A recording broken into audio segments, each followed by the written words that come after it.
So good morning class 10th students. कल की class में हम लोगों ने कृतिका के पाठ जॉर्ज पंचम की नाक के क्वेश्चन नंबर 8 तक कंप्लीट कर लिए थे। 7 तक कंप्लीट कर लिए थे। क्वेश्चन नंबर 8 से बेल लग गई थी तो अगर हम कंप्लीट नहीं करवा पाए थे तो वो उसके बाद के क्वेश्चन आंसर्स हम लोग आज की क्लास में कंप्लीट करेंगे। ओके, तो क्वेश्चन नंबर 8 रीड करिए बेटा थोड़ा सा लाउड वॉइस में। प्रश्न है, जॉर्ज पंचम की लाट पर किसी भी भारतीय नेता यहाँ तक कि भारतीय बच्चे की नाक फिट न होने की बात से लेखक किस ओर संकेत करना चाहता है? बहुत ही सिंपल आंसर है इसका, बहुत ही इजी आंसर है कि जॉर्ज पंचम की लाट पर किसी भी भारतीय नेता या बच्चे की नाक तक फिट न होने की बात से लेखक संकेत करना चाहता है कि हम भारतीयों की इज्जत, मान सम्मान, प्रतिष्ठा विदेशियों की मान सम्मान, प्रतिष्ठा और इज्जत से कहीं अधिक है। क्लियर हो गया सबको? कोई डाउट हो तो बोल दीजिए अभी। Offline any doubt? Online any doubt? Write कर दीजिए अगर कोई डाउट हो तो। No doubt, okay. तो हम लोगों की इज्जत, मान, मर्यादा, प्रतिष्ठा सब विदेशियों से कहीं अधिक बढ़कर है। लेखक इस ओर संकेत करना चाहता है। ओके, अब हम लोग बढ़ते हैं नेक्स्ट क्वेश्चन की तरफ। तो नेक्स्ट क्वेश्चन है आपका क्वेश्चन नंबर 9। अखबारों ने जिंदा नाक लगाने की खबर को किस तरह प्रस्तुत किया? तो कोई जवाब देना चाहता है इसका? ये तो बुक में दिया था पूरा आंसर। आकांक्षा देना चाहती है। ठीक है आकांक्षा, मैं आपका माइक ऑन करता हूं। Okay, 1 second.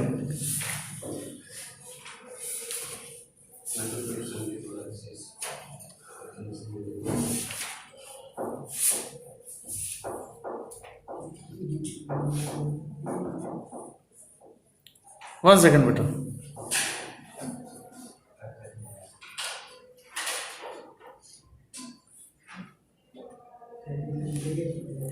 Okay Akanksha, on करिए माइक अपना। Yes sir. अखबारों में सिर्फ इतना छपा था कि नाक का मसला हल हो गया, ना ही कहीं किसी के आने के बारे में लिखा था और ना ही किसी के स्वागत समारोह के बारे में लिखा था। सिर्फ इतना था कि नाक का मसला हल हो गया। तो सही आंसर दिया है उन्होंने, क्योंकि आपकी कृतिका की बुक में यही आंसर लिखा हुआ है। दरअसल थोड़ा सा इसको और बढ़ा चढ़ाकर लिखेंगे। बढ़िया जवाब दिया आकांक्षा ने कि अखबारों ने जिंदा नाक लगाने की खबर को किस तरह से प्रस्तुत किया। तो दरअसल अखबारों को भी इस बात का एहसास हो चला था कि ये भारतीयों की मान सम्मान और प्रतिष्ठा की बात है। इसलिए अखबारों में सिर्फ इतना छपा कि नाक का मसला हल हो गया, बाकी किसी भी घटना का उन्होंने कोई भी जिक्र नहीं किया। ठीक, तो आप यही जवाब लिखेंगे क्योंकि बुक में यही दिया गया है। आप चाहें तो चेक कर सकते हैं अपनी बुक्स में। ओके, तो अखबारों को इस बात का एहसास हो गया था कि कहीं ना कहीं ये भारतीयों की मान सम्मान और प्रतिष्ठा की बात है। इसलिए उस दिन अखबार क्या थे? अधिकांश अखबार चुप थे और जिन अखबारों में छपा भी था उनमें सिर्फ ये छपा था कि नाक का मसला हल हो गया है। सर इसे लिखा जिंदा नाक लगाएंगे। हाँ, एक सेकंड। और कुछ अखबारों ने ये लिखा था, ध्यान सुनिए, कि एक ऐसी नाक लगाएगी जो बिल्कुल जिंदा नहीं लगती। जरा ढंग से देखिए, अच्छे से कर लीजिए। एक ऐसी नाक लगाएगी जो कतई पत्थर की नहीं लगती। ठीक है, तो कुछ अखबारों ने ये लिखा था, कुछ अखबारों ने ये लिखा था कि नाक का मसला हल हो गया है, और कुछ अखबार एकदम खामोश थे, चुप थे। तो आंसर कैसे बनेगा? आंसर बनेगा अखबारों ने जिंदा नाक लगाने की खबर को किस तरह से प्रस्तुत किया? तो अखबारों ने जिंदा नाक लगाने की खबर को निम्न प्रकार से प्रस्तुत किया। अधिकांश अखबारों ने लिखा कि नाक का मसला हल हो गया है। कुछ अखबार उस दिन कुछ अखबारों में कुछ इस नाक के बारे में कुछ भी नहीं छपा, तथा कुछ अखबारों में छपा कि जॉर्ज पंचम की लाट पर एक ऐसी नाक लगाई गई जो कतई पत्थर की नहीं लगती, जो बिल्कुल पत्थर की नहीं लगती। ठीक है, अभी आंसर आपका पूर्ण हो गया। तो बना लेंगे ना आंसर? कोई डाउट है? ओके, आगे बढ़ते हैं। अगला क्वेश्चन, नई दिल्ली में सब कुछ था, सिर्फ नाक नहीं थी। इस कथन के माध्यम से लेखक क्या कहना चाहता है? कोई भी एक बच्चा आंसर दे, कोई भी, एनी स्टूडेंट, ऑनलाइन और ऑफलाइन, बोलो। नई दिल्ली में सारी सड़कें की मरम्मत कर दी गई थी और सड़कों को साफ कर दिया गया था और सभी बस्ती को छुपा दिया गया था, लेकिन उसमें केवल जॉर्ज पंचम की नाक नहीं थी मूर्ति में। इसका इंसेंस कहने का अर्थ ये, बैठ जाइए मैं बताता हूं। नई दिल्ली में सब कुछ था, सिर्फ नाक नहीं थी। इस कथन के माध्यम से लेखक निम्न और संकेत करना चाहता है। हम दोनों पहलू को देखेंगे। पहला पहलू तो ये है कि जब भारतीय नौकरशाही ने सुना, भारतीय अफसरशाही ने सुना कि उन्हें पता चला कि ब्रिटेन की महारानी एलिजाबेथ द्वितीय भारतीय दौरे पर आ रही हैं, तो उनके स्वागत समारोह की तैयारियों में लग गए। ठीक है, रातों रात सड़कों पर सड़कों के गड्ढे भर दिए गए, नई सड़कें तैयार कर दी गई, जो इमारतें पड़ रही थी उन पर रंग रोगन कर दिया गया, यानी अधिकारियों ने अपनी पूर्ण तैयारी कर ली थी उनके स्वागत में।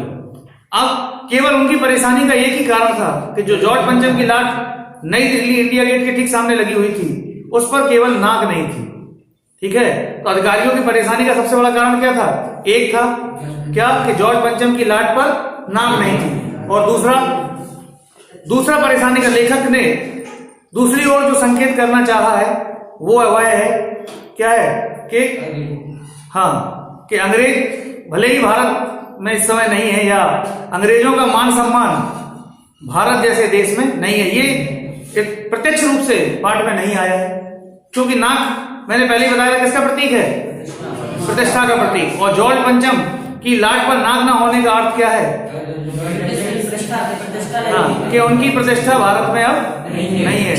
तो ये चाहे तो आप बनाकर लिख सकते हैं। ठीक है, ये प्रत्यक्ष रूप से नहीं कहा पाठ में, लेकिन अप्रत्यक्ष रूप से लेखक ने इस पाठ के माध्यम से आपको यही संदेश देने का प्रयास किया। ठीक है, तो अब चलते हैं क्वेश्चन नंबर 11 की तरफ। तो क्वेश्चन नंबर 11 है आपका, जॉर्ज पंचम की नाक लगने वाली खबर के दिन अखबार चुप क्यों थे?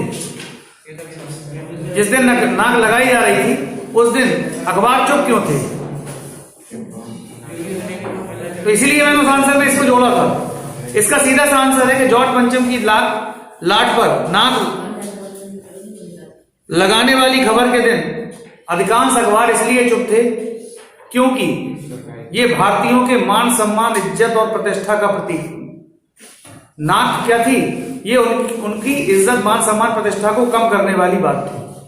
इसलिए अधिकांश अखबार दबी आवाज में चुप रहकर अपना विरोध प्रदर्शन कर रहे थे।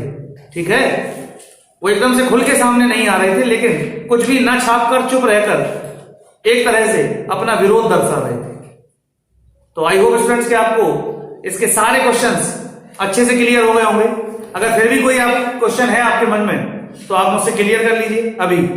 लास्ट वाला क्वेश्चन फिर से समझा दें। ठीक है, तो लास्ट वाला क्वेश्चन है आपका, जॉर्ज पंचम की नाक लगने वाली खबर के दिन अखबार चुप क्यों थे? अर्थात जिस दिन जॉर्ज पंचम की लाट पर नाक लगाई जा रही थी उस दिन अधिकांश अखबार चुप क्यों थे? ये क्वेश्चन था आपका।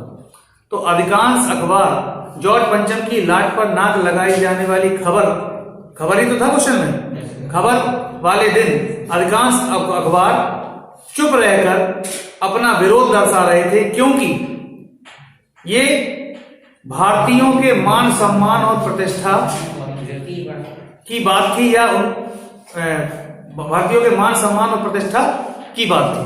ठीक है, इस तरह चुप रहकर वह अपना विरोध प्रदर्शन कर रहे थे। क्लियर अच्छे से? इसके अलावा कोई क्वेश्चन आपके मन में उठ रहा हो तो पूछ लीजिए। Any question?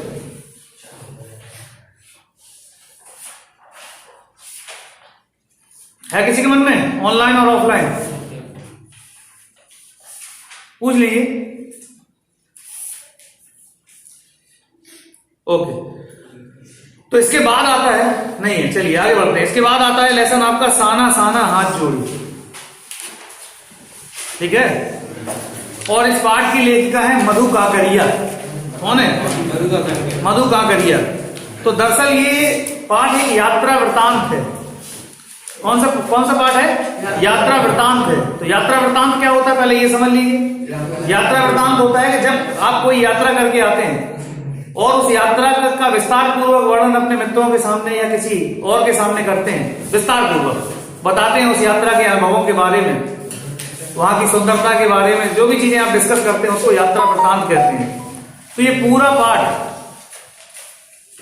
साना साना हाथ जोड़े एक यात्रा वृत्तांत है, ठीक है। तो ये पूरा पाठ आपका क्या है, यात्रा वृत्तांत है। और यात्रा वृत्तांत में लेखक मधु काकरिया ने अपने अनुभवों को, जिसमें उन्होंने एक यात्रा की थी, अब थोड़ा सा मैं इसमें आपका की जिज्ञासा जगा रहा हूं। मैं नहीं बताऊंगा अभी आपको कि कहाँ की यात्रा की थी, क्योंकि जब रीडिंग होगी, अभी रीडिंग कराता हूं तब फिर आपको खुद ही पता चल जाएगा। दरअसल साना साना हाथ जोड़े इस पाठ का जो शीर्षक है उसका भी एक खास महत्व है, वो आपको पाठ के मध्य में मिलेगा कि ये है क्या साना साना हाथ जोड़ी, ठीक है। और प्रकृति कितनी अधिक सुंदर हो सकती है, और हम जब किसी पर्यटक स्थल पर घूमने जाते हैं तो उस पर हमें क्या नहीं करना चाहिए, वो सारे संदेश जो इस पाठ के माध्यम से वो हमें इस पाठ में मिलेंगे जब हम इस पाठ को रीड करेंगे। तो मैं किसी एक स्टूडेंट से चाहूंगा कि इस पाठ को आप पढ़िए बेटा, लेकिन थोड़ा सा तेज आवाज में। बेटा आप आप पढ़ो बेटा। नेम नितिन पाल, थोड़ा सा लाउड वॉइस में पढ़िए। मैंने हैरान होकर देखा, आसमान जैसे उल्टा पड़ा था और सारे तारे बिखर कर नीचे टिमटिमा रहे थे। दूर ढलान लेती तराई पर सितारों के गुच्छे रोशनियों की एक झालर सी बना रहे थे। क्या था वह रात में जगमगाता गैंगटॉक शहर था। इतिहास एक मिनट। तो लेखिका जब गैंगटॉक मतलब आजकल गंतोक दिया होगा इसमें कहीं कहीं, ठीक है। हाँ, तो सिक्किम की राजधानी कहाँ है, गैंगटॉक। तो लेखिका जब वहां पहुंची तो जाहिर सी बात है कि लेखिका ऊंचाई पर थी और शहर कहाँ था, निचाई पर। और जो बल्ब वहां रोशनी बल्बों की और उस चीजों की हो रही थी, क्योंकि जब वहां लेखिका पहुंची तो काफी समय हो चुका था, रात हो चुकी थी। और आकांक्षा ने बिल्कुल सही पहचाना था कि साना साना हाथ जोड़ी एक प्रार्थना है, क्योंकि इन्होंने शायद लेसन पहले से पढ़ लिया है, मैं बता नहीं रहा था, इसीलिए अभी लेसन में मिलेगा आपको। तो जब लेखिका वहां पहुंची तो लेखिका ने नीचे देखा तो उसको ऐसा लगा जैसे आसमान उल्टा हो गया हो। आसमान में तारे आप लोग देखते हैं नीचे से ऊपर की ओर, और जब आप ऊंचाई पर होते हो, कोई शहर नीचाई पर होता है, तो ऐसा लगता है जैसे आसमान क्या हो गया हो, अपोजिट हो गया हो, उल्टा हो गया हो। आगे इतिहास और वर्तमान के संधि स्थल पर खड़ा मेहनतकश बादशाहों का वह एक ऐसा शहर था जिसका सब कुछ सुंदर था। अच्छा, एक सेकंड, ये क्वेश्चन भी है आपके इसमें पाठ के अंत में कि मेहनतकश बादशाहों का शहर किसे कहा गया है और क्यों कहा गया है। तो गैंगटॉक शहर के बारे में बताया जा रहा है, उसी में ये शब्द आ गया है। देखिए, मेहनतकश बादशाहों का शहर, तो जिस शहर को बनाने में, बसाने में बहुत सारे लोगों ने अटूट मेहनत की हो, ठीक है, तो उस शहर को क्या कहेंगे हम लोग, मेहनतकश बादशाहों का शहर। अभी मैंने जवाब दे दिया, अभी आपको आगे मिलेगा। आगे, और वह रहस्यमयी सितारों भरी रात मुझमें सम्मोहन जगा रही थी। कुछ इस कदर कि उन जादू भरे क्षणों में मेरा सब कुछ स्थगित था, अर्थहीन था। मैं, मेरी चेतना, मेरा आसपास, मेरे भीतर बाहर सिर्फ शून्य था और थी अतीन्द्रियता। मैं डूबी। एक सेकंड, एक शब्द आया है, अतीन्द्रियता। किसी को मालूम है अतीन्द्रियता का मतलब? और किसी ने पूछा भी नहीं। बिल्कुल सही, जो इंद्रियों से परे हो। इंद्रियां क्या होती है पहले अभी ये पता होना चाहिए। अच्छा, खड़ी हो जाइए बेटा, क्या नाम है? आप खड़े हो जाइए। अच्छा, आपने बुक से बोला था, लेकिन आपने पूछने हिंदी में इंद्रियां होती है, इंग्लिश में सेंस ऑर्गन होते हैं। सेंस ऑर्गन तो सुने हैं ना, 5 सेंस ऑर्गन सबको पता है, ठीक है, अब तो याद आ गया होगा। तो जो चीज इनसे महसूस ना की जा सके, ठीक, आपने लिख दिया बुक में, लिखी वर्ड मीनिंग इंद्रियों से परे। इसका मतलब आप अपने सेंस ऑर्गन से उन चीजों को अनुभव नहीं कर सकते। भाई, हम ज्यादातर चीजों का अनुभव किस चीज से करते हैं? अपने सेंस ऑर्गन से, यानी अपनी इंद्रियों से, 5 इंद्रियां, ठीक। तो जो चीज इंद्रियों से परे हो उसको हम क्या कहेंगे? अतीन्द्रियता, जिसको उस चीज से महसूस ना कर पाए। आगे, धीरे धीरे एक उजास उस शून्य से फूटने लगा। एक प्रार्थना होठों को छूने लगी। साना साना हाथ जोड़। देखिए मिल गया जवाब आपको। साना साना हाथ जोड़ क्या है? एक प्रार्थना है। करताओ प्रार्थना हमरो जीवन तिमरो कौशेली। छोटे छोटे हाथ जोड़कर प्रार्थना कर रही हूँ कि मेरा सारा जीवन। ये साना साना हाथ जोड़ी का अर्थ है नीचे से, ध्यान से देखिए। छोटे छोटे हाथ जोड़कर प्रार्थना कर रही हूँ कि मेरा सारा जीवन अच्छाइयों को समर्पित हो। आज सुबह की प्रार्थना के ये बोल मैंने एक नेपाली युवती से सीखे थे। तो जो लेखिका थी मधु काकड़िया, उसने ये प्रार्थना के बोल साना साना हाथ जोड़े, इसके बोल एक नेपाली युवती से सीखे थे लेखिका ने। और इसका अर्थ था, अर्थ बताइए जो अभी निकल गया है। छोटे छोटे हाथ जोड़कर प्रार्थना कर रही हूँ कि मेरा सारा जीवन अच्छाइयों को समर्पित हो। मेरे साना साना हाथ जोड़े, छोटे छोटे हाथ जोड़ के प्रार्थना कर रही हूँ क्या? तो मेरा सारा जीवन किसको समर्पित हो? अच्छाइयों को समर्पित हो। सुबह हमें यूमथांग के लिए निकल पड़ना था, पर आँख खुलते ही मैं बालकनी की तरफ भागी। यहाँ के लोगों ने बताया था कि यदि मौसम साफ हो तो बालकनी से भी कंचनजंगा दिखाई देती है, हिमालय की तीसरी सबसे बड़ी चोटी कंचनजंगा। पर मौसम अच्छा होने के बावजूद आसमान हल्के हल्के बादलों से ढका था। पिछले वर्ष की ही तरह इस बार भी बादलों के कपाट ठाकुर जी के कपाट की तरह बंद ही रहे। कंचनजंगा ना दिखनी थी ना दिखनी। कंचनजंगा वही चोटी है जो भारत की सबसे बड़ी ऊंची चोटी कही जाती है, केटू। केटू जिसको आप कहते हैं वही कंचनजंगा है, ठीक है? क्योंकि आपने पढ़ा है कि जो सब नेपाल सबसे ऊंची चोटी है वो है माउंट एवरेस्ट। उसकी ऊंचाई आप बताते हैं 8,848 मीटर और कंचनजंगा केटू की ऊंचाई 8,611 मीटर, ठीक है? तो ये उसी पर्वत का जिक्र है। आगे बढ़ो। पर सामने ही रकम रकम के रंग बिरंगे इतने सारे फूल दिखाई पड़े कि लगा फूलों के बाग में आ गई हूँ। बहरहाल गैंगटॉक से 149 किलोमीटर। एक मिनट, आकांक्षा का कहना है केटू अलग है। नहीं बेटा, आपको पता नहीं, केटू यही है, यही है। आप उसका पूरा नाम पता करिए, आपको पता चल जाएगा। केटू का नाम माउंट गॉर्डन ऑस्टिन है और ये काराकोरम रेंज में जम्मू एंड कश्मीर में पाई जाती है, मतलब है। और जो कंचनजंगा के पास है सर। एक मिनट, मैंने किसी बुक में पढ़ा था कि कंचनजंगा को ही केटू कहा जाता है। अच्छा, कंचनजंगा की ऊंचाई तो पता लगाइए कितनी है, पता चल जाएगा। कंचनजंगा की ऊंचाई अगर 8,611 मीटर है तो फिर यही है। बहरहाल गैंगटॉक से 149। एक मिनट, हाँ बताइए। 600 नहीं, 1882 है। 8,882 है सर शायद। 8,882। Yes, sir. हाँ तो फिर हो गया, यही है, तो फिर सेम है। Yes sir. आगे बेटा, तो सर आप यही है। माउंट एवरेस्ट ये माउंट एवरेस्ट से ज्यादा कैसे हो गई बेटा? एक मिनट, माउंट एवरेस्ट से ज्यादा नहीं सर, लेकिन सर उसमें मतलब 82 है लास्ट में। बेटा गलत दिखा रहा है, आपने गूगल पे सर्च किया होगा, गलत दिखा रहा है। माउंट एवरेस्ट से ज्यादा थोड़ी हो सकती है, क्यों? गूगल पे जो चीजें फीड होती है वही तो दिखाती है। एक तो आवाज भी क्लियर नहीं आ रही है। अच्छा, बाद में करेंगे डिस्कशन इस संबंध में, अभी लेसन चलने दीजिए। ओके, आगे बेटा।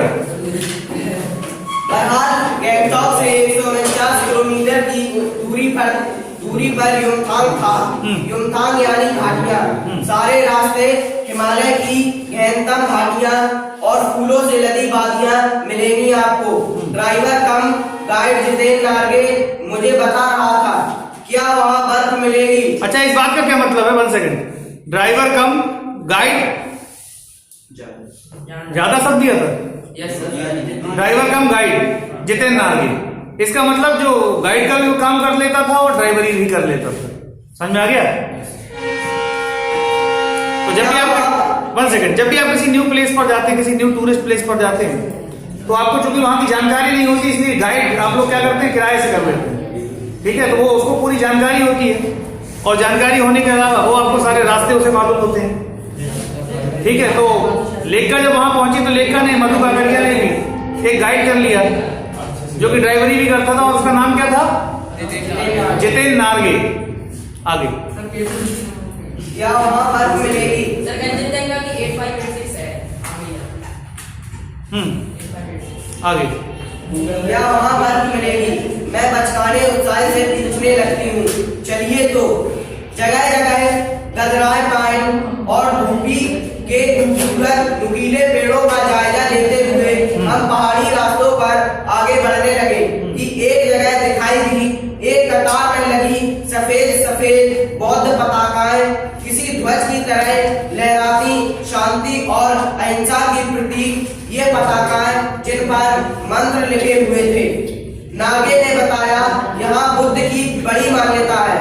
जब भी किसी बुद्धिस्ट की मृत्यु होती है, उनकी आत्मा की शांति के लिए शहर से दूर, इसको पॉइंट आउट कर लेना। जाहिर सी बात है, देखिए तिब्बत रेंज में हम लोग पता है तिब्बत में सबसे ज्यादा बौद्ध धर्म फॉलो होता है, ठीक। और तिब्बत के अलावा जो सिक्किम है उसके बॉर्डर उसी के साथ लगते हैं, चाइना के साथ लगते हैं, क्योंकि उसको चाइना ऑक्यूपाइड है वो प्लेस, तो उसके बॉर्डर भी वहीं से लगते हैं। तो वहां भी जिस प्लेस का जिक्र हो रहा है यहाँ पर सबको पता है, खड़े हो जाओ, स्टैंड अप। किस प्लेस का जिक्र है यहाँ? मतलब यूथांग, सिक्किम के आगे का इलाका, ये सब चीजें। तो यहां पर सबसे ज्यादा कौन सा धर्म प्रचलन में है? बौद्ध धर्म, ठीक है, बैठ जाइए। और बौद्ध धर्म में जब किसी बुद्धिस्ट की मृत्यु हो जाती थी तो क्या करते थे? पताकाएं फहराते थे। किस प्रकार की पताकाएं? किस रंग की? सफेद रंग की पताकाएं। और उन पताकाओं को कभी उतारा नहीं जाता था। पताका माने होती है जैसे मंदिरों पे झंडा वगैरह होता है, तिरछा, उसी को पताका बोलते हैं। इस तरह की पताकाएं फहराई जाती थी, और वो पताकाएं फहराने के बाद उनको छोड़ दिया जाता था, ठीक है। और छोड़ने के बाद, ध्यान सुनना, उनको छोड़ने के बाद जब तक वो स्वयं नष्ट ना हो जाए कभी उनको उतारा नहीं जाता था, ठीक है। याद रहेगा सबको? ओके, आगे बढ़िए।